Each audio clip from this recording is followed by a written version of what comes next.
Orang single masak gapo hari ni tu? So hari ni aku lalu kat FYP aku lah, aku tengok dia buat tu apa? Pancake kentang macam ala-ala Korea gitu ku. Mula-mula aku ambil kentang lah, lepas tu dia nampak macam kena sagak-sagak gitu. Lepas tu kalau ikut dalam video tu dia macam kena bilang air, kena bergaris sikit. Lepas tu biar air rendam mata gitu.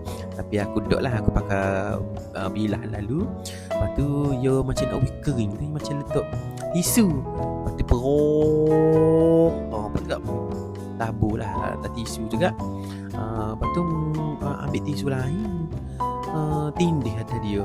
Maksudnya kita nak tubik lah air tu. Macam gitu. Dia tubik dia punya air. Lepas tu kering juga, agak-agak kering juga. Kat putih semula kalau kita sagak tu boleh bekas. Ni untuk 2 butir ketan ni aku macam tepung jagung dengan 3 sudu. 4 sudu. Gitulah. Dekat kaca-kaca. Ni aku rasa aku bubuh garis sikit. Garis sikit nak we ada rasa-rasa sikit.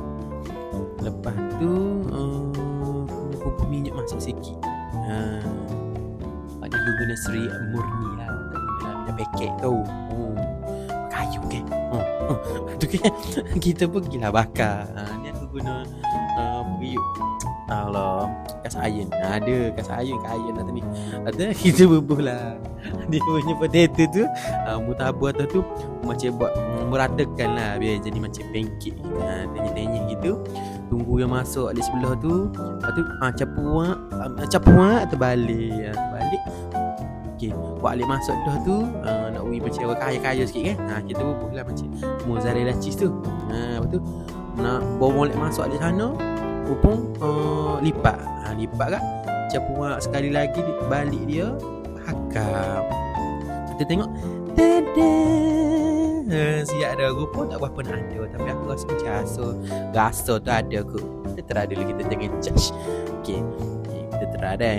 Lepas tu kak, kalau aku tengok ni rupa tu tak berapa, tapi mozzarella cheese tu jadilah. Nampak. Dia sedap kau ni bila crunchy lah. Rasa dia macam tawar sikit aku rasa. Mungkin sebab lah macam tawar sangat. Tapi aku rasa macam kena tambah sos cili. Sos lime. Kata-kata sikit. Sikit sudah lah. Cicah. Aku ayat dah sedap dengan sos cili. Cakap aku. Sedap guys.